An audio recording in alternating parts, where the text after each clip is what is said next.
اب یہ حلق سے نیچے چیف منسٹر صاحب کے نہیں اتری، انہوں نے کہا کہ نہیں، سارے ملک کا دستور ایک ہونا چاہیے۔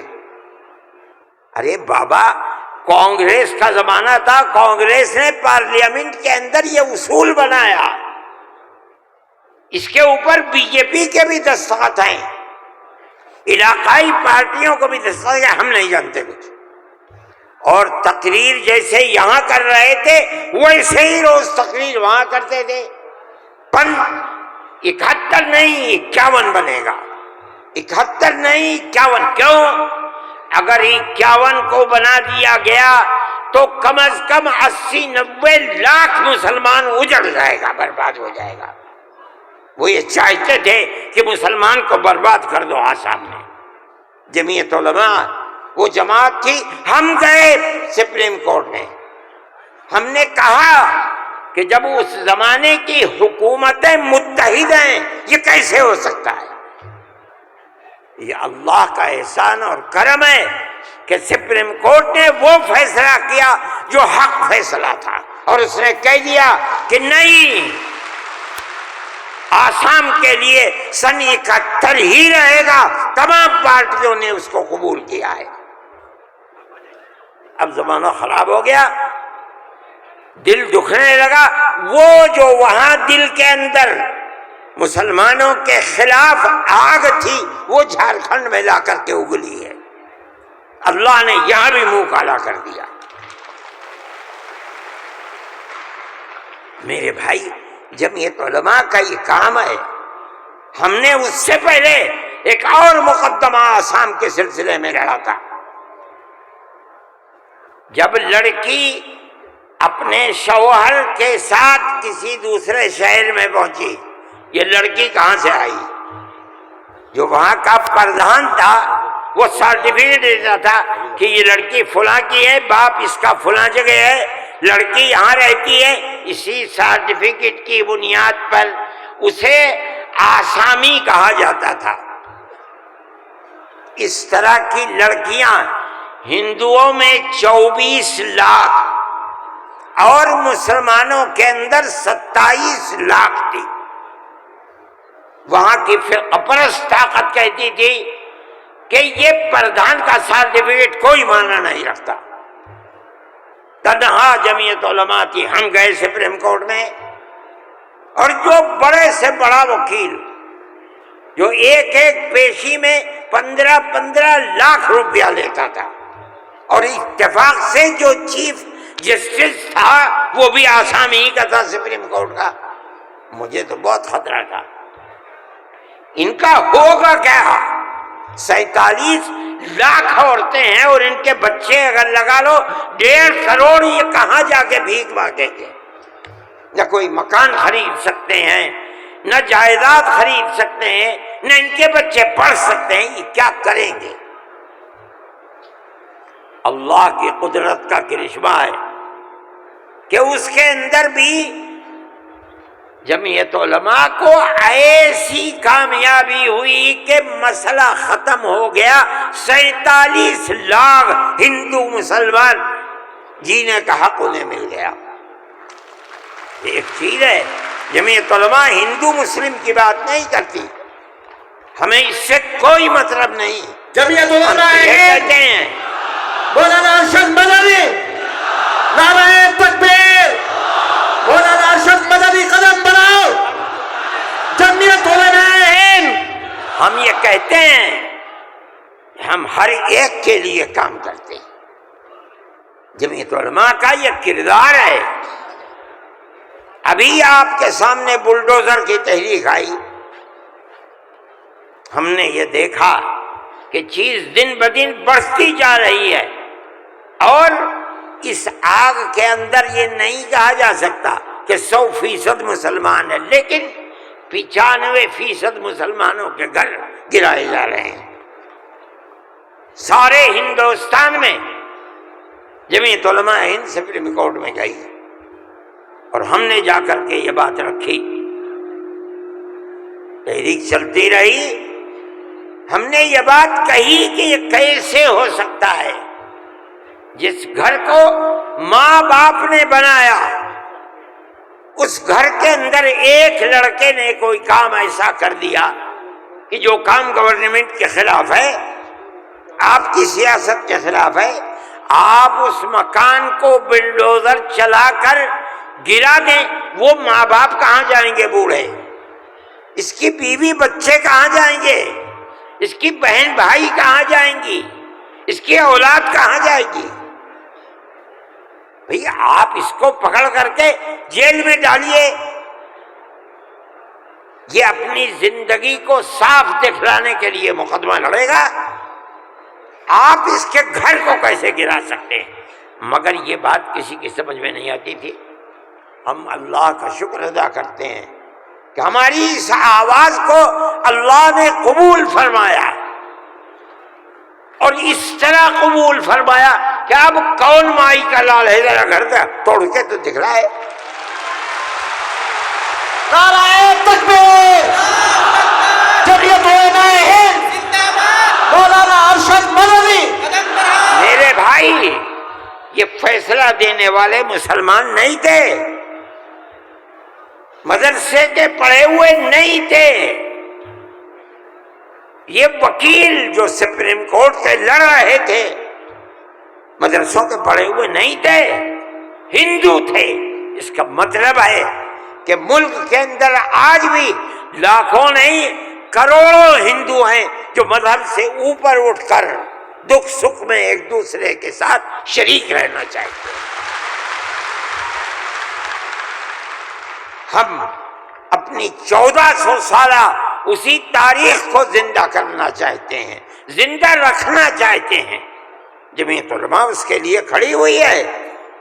ہم ہر جگہ جاتے ہیں، اس کو نہیں دیکھتے کہ کون ابو حنیفہ کا ماننے والا ہے، کون آدمی اہل حدیث ہے، کون غیر مقلد ہے، کون جماعت اسلامیہ، کون ہندو ہے، کون مسلمان ہے، ہم نہیں دیکھتے۔ اگر ظلم و تشدد ہو رہا ہے ہم وہاں جاتے ہیں۔ سیلاب آیا کیرلا کے اندر، ہم پہنچے، ہم نے مکانات 2 کروڑ روپیہ خرچ کیا، مکانات کی تعمیر کرائی، مکانات کو بنوایا۔ مسلمانوں کے مکانات بھی تھے، ہندوؤں کے مکانات بھی تھے، عیسائیوں کے مکانات بھی تھے، جاؤ جا کر کے دیکھو۔ ہم نہیں کرتے یہ کام۔ بنگال کے اندر سیلاب آیا، لاکھوں آدمی اجڑ گئے، ہم نے وہاں کیمپ لگائے، ایک ایک کیمپ میں 2700 صبح 2700 دوپہر میں کھانا کھاتے تھے۔ کوئی تمیز نہیں کون ہندو ہے کون مسلمان، جو مصیبت کا شکار ہے آئے ہمارے دسترخوان کے اوپر کھانا کھائے، یہ ہمارا کردار ہے۔ میرے بھائی، ان تمام چیزوں کو سمجھنا چاہیے۔ یہ مجھے آج حیرت ہوتی ہے، وزیر اعظم کا خطاب سن کر مجھے حیرت ہوئی۔ ایسا لگتا ہے کہ جسے پڑھ لکھ کر کے نہیں خواب خواب بول دیے۔ چیف منسٹر کے خطاب کو آج میں نے سنا، میں نہیں سنتا ہوں زیادہ، مجھے فرصت ہی نہیں ملتی پڑھنے پڑھانے سے، میں کہاں سے سنوں گا؟ جو خطاب ان کے جھارکھنڈ میں ہوئی ہے، مجھے حیرت ہوئی، مگر زیادہ حیرت نہیں ہوئی اس لیے کہ وہ زخم خوردہ ہیں۔ سپریم کورٹ کے فیصلے نے ان کے مزاج کے اندر گڑبڑی پیدا کر دی ہے، اس لیے وہ ایسی بات کہتے ہیں۔ سب لوگ اسی ملک کے رہنے والے ہیں، جو اس ملک کا ہے اس کو مکمل اختیار ہے۔ دستور ہماری بنیاد ہے، ہم اس دستور کو زندہ رکھنا چاہتے ہیں۔ اگر کوئی اس دستور کے خلاف جائے گا، ہم کورٹ میں گئے، بار بار گئے، ہمیں سپریم کورٹ سے پورا حق ملا ہے، ہم اللہ کا شکر ادا کرتے ہیں۔ ہمیں حق دینے والے مسلمان نہیں ہیں. 100% سپریم کورٹ کے جج جہاں ہمارے فیصلے گئے وہ ہندو تھے، ہندوؤں نے فیصلے کیے ہیں. اس کا مطلب ہے کہ ہمارے ملک کے اندر آج بھی 2-4 نہیں، لاکھ 10 لاکھ بے شمار لوگ ہیں کہ جو ہندو مسلم مذہب سے اوپر اٹھ کر ایک دوسرے کے ساتھ پیار و محبت کا معاملہ رکھنا چاہتے ہیں. اور جو طاقتیں ملک کے اندر نفرت کو پیدا کر رہی ہیں، ملک کے اندر ایک بہت بڑا طبقہ ہے جو اس نفرت کی سیاست کو ملک کی تباہی کا سبب سمجھتا ہے. جمعیت علماء کی یہ تحریک ہے، ہم اسی لیے آپ کے پاس آئے. ہم وقف بل کو ایک مذہبی مسئلہ سمجھتے ہیں.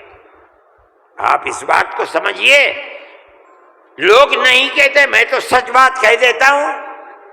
آپ کے اس صوبے کی حکومت وہ بیساکھی ہے جس کے اوپر مرکزی حکومت ٹکی ہوئی ہے.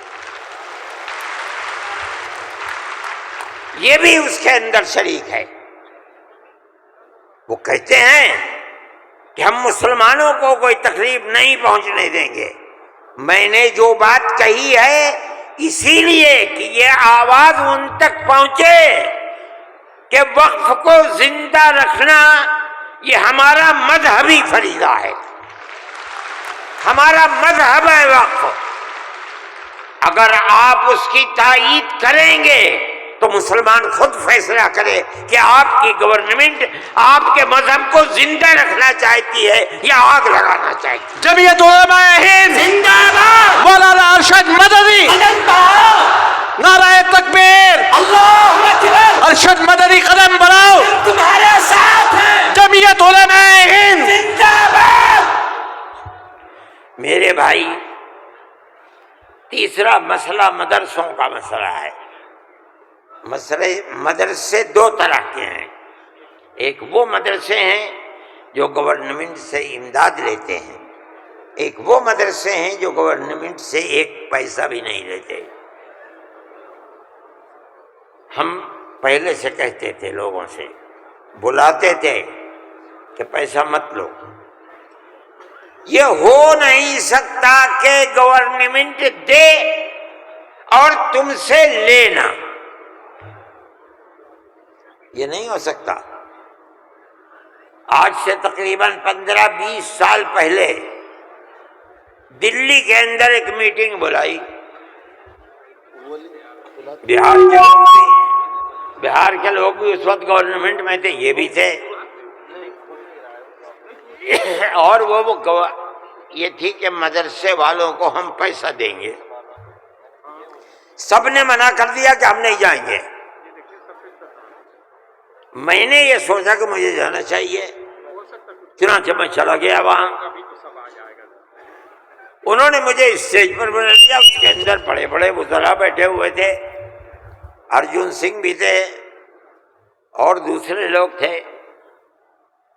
وہاں تقریر کرنے والوں نے تقریر کی مدرسوں کے خلاف. میں خاموش بیٹھا رہا. اس کے بعد مجھ کو کہا کہ آپ بولیں. میں بولے. میں نے ان سے کہا کہ آپ نہیں جانتے کہ مدرسوں کا کردار کیا ہے. میں آپ کو بتاتا ہوں. جب 1857 کے اندر لوگوں کا قتل عام ہو گیا تو اب ملک کی آزادی کے لیے جہاد کرنے والے مجاہد ہی ختم ہو گئے.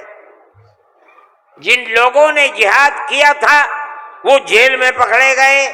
جب عام معافی کا اعلان ہوا تو علماء نکلے اور سر جوڑ کر بیٹھے. 57 میں جہاد ہوا تھا. ٹھیک 9 سال کے بعد 1866 میں دارالعلوم کی بنیاد رکھی. کیوں؟ اب مجاہد زندہ نہیں رہے. دارالعلوم میں جنگ آزادی کے لیے مجاہدین کی فیکٹری بنانی تھی، وہ ہے دارالعلوم کے اوپر. مدارس اسلامیہ زندہ باد، جمعیت علماء ہند زندہ باد، نعرہ تکبیر اللہ اکبر، مدارس اسلامیہ اللہ اکبر۔ اس فیکٹری سے بڑے بڑے ہزاروں مدرسے بن گئے۔ جہاں دنیا میں جائیے، نیو یارک میں چلے جائیے، واشنگٹن میں چلے جائیے، لندن میں چلے جائیے، ساؤتھ افریقہ میں چلے جائیے، اور ایشیا کے اندر تو جس ملک میں قدم رکھو یہیں کے فارغ ہیں یا یہاں کے فارغ ہونے والے کے شاگرد ہیں جنہوں نے مدرسے بنا رکھے ہیں۔ یہ مدرسے در حقیقت ملک کی آزادی کی ضمانت ہے۔ ملک کے اندر حضرت شیخ الہند یہیں کے پیدا ہوئے جنہوں نے 4 سال مالٹا میں جیل کاٹی۔ مولانا مدنی یہیں سے پیدا ہوئے ہیں جنہوں نے 9 سال انگریز کی جیل کاٹی ہے۔ اور میں نے کہا میں کتنوں کا نام لوں آپ کے سامنے۔ یہ مدرسوں کی زندگی ہے اور یہ تاریخ ہے۔ آپ اس تاریخ کو بجھانا چاہتے ہیں، کہتے ہیں بالکل نہیں۔ انہوں نے کہا کہ ہم نہیں بجھانا۔ میں نے کہا کہ یہ ہو نہیں سکتا کہ آپ پیسہ دیں انہیں اور پھر ان کے نظام تعلیم اور نصاب تعلیم میں دخل نہ دیں۔ آواز آئی ہم وعدہ کرتے ہیں کہ نہیں دیں گے۔ میں نے کہا اچھا، میں آپ کو جھوٹا نہیں کہتا ہوں، مجھے یہ بتائیے کہ ابھی الیکشن میں 3 سال باقی ہیں، کیا آپ یہ ضمانت دے سکتے ہیں کہ 3 سال کے بعد جو الیکشن ہوگا اس الیکشن کے نتیجے میں کامیاب ہو کر آپ ہی اقتدار کی کرسی پر بیٹھیں گے؟ کہنے لگے نہیں دے سکتے۔ میں نے کہا تو آپ تو 3 سال کی ضمانت نہیں دیتے، اور میرے دل میں یہ ارمان ہے کہ اگر قیامت تک میں زندہ رہوں گا تو مدرسوں کو لے کے چلوں گا۔ میرا آپ سے کیسے ہو جائے گا؟ میری آپ سے اس میں مصالحت نہیں ہو سکتی۔ آپ کو اسکول بنانے ہیں، آپ مجھے دیجئے، آپ اگر 50 اسکول کہیں گے میں 50 بنا دوں گا، لیکن آپ یہ چاہیں کہ مدرسے کو ختم کر کے اس کے اندر اسکول کا نصاب بن جائے، یا یہ مدرسے آپ سے پیسہ لے کر چلے، جمعیت علماء اسے گوارا نہیں کرے گی۔ میں نے ان سے کہا کہ مدرسے اور مسجد میں کوئی فرق نہیں ہے۔ کہنے لگے وہ کیسے؟ میں نے کہا اس لیے کہ اگر مسجد میں نماز پڑھی جاتی ہے، مدرسے میں نماز سکھلائی جاتی ہے۔ اگر مسجد میں نماز کے اندر قرآن پڑھا جاتا ہے، مدرسے کے اندر قرآن پڑھنا سکھلایا جاتا ہے۔ کیسے دونوں الگ ہو جائیں گے؟ یہ دونوں ایک دوسرے کے ساتھ ہیں۔ جیسے ہم مسجد اپنی خود بناتے ہیں، چاہے ایک چھپر ڈال کر کے بنائیں، اسی طرح ہم مدرسے میں بھی آپ سے کوئی مساعدت لینا ہم نہیں گوارا کرتے۔ اچھا، میں یہ کہہ کر کے بیٹھ گیا۔ صدیقی صاحب جن کو گورنمنٹ نے بنایا تھا اسکولوں کو ان کا اقلیتی کردار دینے کے لیے، وہ میرے برابر بیٹھے تھے، وہ بھی اس اجتماع کو بلانے والے تھے۔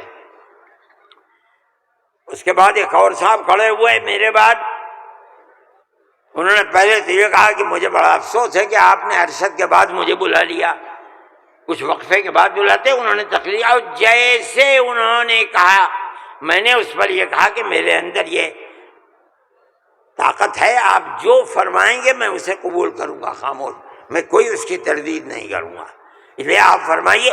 جیسے انہوں نے کہا کہ مدرسوں کا کردار کمزور ہو گیا، وہ تو مجمع جو صبح سے کھڑے ہو گئے، خبیث ہے، اتار دو، پھینک دو، نکال دو اس کو یہاں سے۔ جب آگ لگنے لگی تو میں نے صدیقی صاحب سے کہا، اچھا صدیقی صاحب میں تو جا رہا ہوں۔ صدیقی صاحب نے مجھے پکڑے، بھائی خدا کے لیے بیٹھ جاؤ، یہ مجمع ہمارے قابو میں نہیں آئے گا۔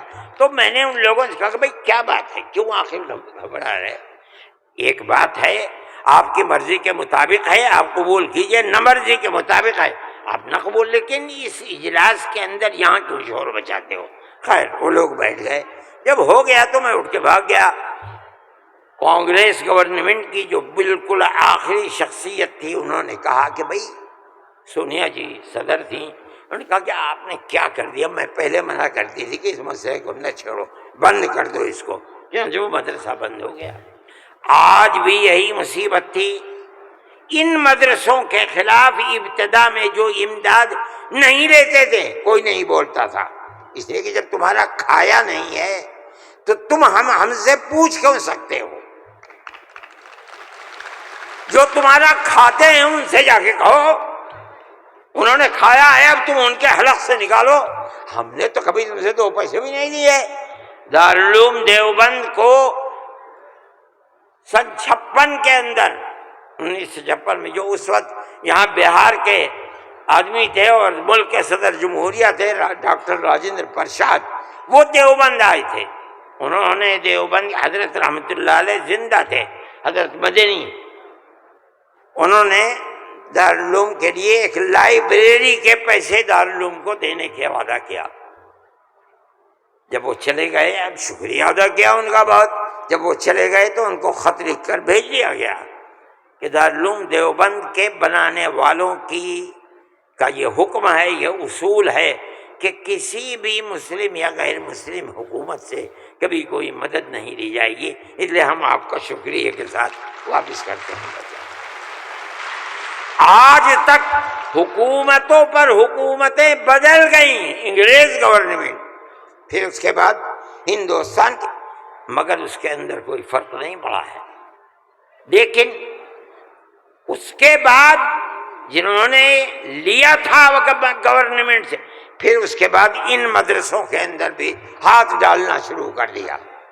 جمعیت علماء اس سلسلے کے اندر کورٹ میں گئی، اگرچہ ان مدارس کے سلسلے میں کوئی فیصلہ ابھی تک نہیں آیا، لیکن ہم یہ سمجھتے ہیں کہ قانونی اور دستوری اعتبار سے جو گورنمنٹ سے کوئی چیز نہیں لیتے، پہلے لیا جاتا تھا چھٹیوں کے اندر گورنمنٹ سے، وہ قانون تھا کہ جو ٹکٹ طلبہ لے کے گھر جاتے تھے کنسیشن، اس میں پیسہ کم ہو جاتا تھا۔ جب گورنمنٹ کی نظریں بدلنی شروع ہوئی، دارالعلوم نے بند کر دیا، اس کو ہم نہیں لیتے۔ یہ بات ہم نے کہی، یہ اللہ کا بڑا احسان ہے کہ جو تبصرہ آیا، ابھی تک فیصلہ نہیں آیا، وہ تبصرہ بھی حق کے اندر ہے۔ انشاءاللہ جب گورنمنٹ سے کوئی تعلق ہی نہیں ہے اور دستور کی دفعات 25 اور 26 اقلیت کو یہ حق دیتی ہے کہ وہ اپنے اداروں کو قائم کر لے، کوئی رکاوٹ نہیں ہے، تو ہمارے مذہبی اداروں کے اوپر کیسے رکاوٹ ہو سکتی ہے؟ دستور کی یہ دفعات ہمارے لیے چین و سکون اور عزت و آبرو کے ساتھ ملک میں رہنے کا ہمیں حق دیتی ہے۔ ہم یہ سمجھتے ہیں کہ مستقبل کے اندر بھی انشاءاللہ ہم اپنے ان پروگراموں کے اندر کامیاب رہیں گے۔ میرے بھائی، فلسطین کا مسئلہ ہے، دیکھیے جب یہ مسئلہ ہوا اسی دن ہماری گورنمنٹ نے ایک بات کہی کہ یہ دہشت گردی ہے، فلسطینیوں نے حملہ کیا اسرائیل کے اوپر۔ میں نے کہا یہ بھی گورنمنٹ جانتی نہیں ہے۔ جب میں نے اگلے ہی دن بیان دیا کہ یہ غلط ہے، اسرائیل کو بنانے والوں نے بنایا تھا، بیت المقدس اسرائیل سے باہر تھا، فلسطین آزاد تھا۔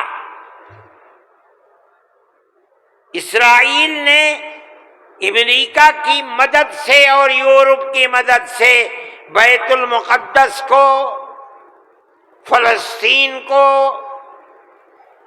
تمام فلسطین کے اوپر زبردستی حملہ کر کے فلسطینیوں کو غلام بنایا اور اپنے اندر داخل کر لیا۔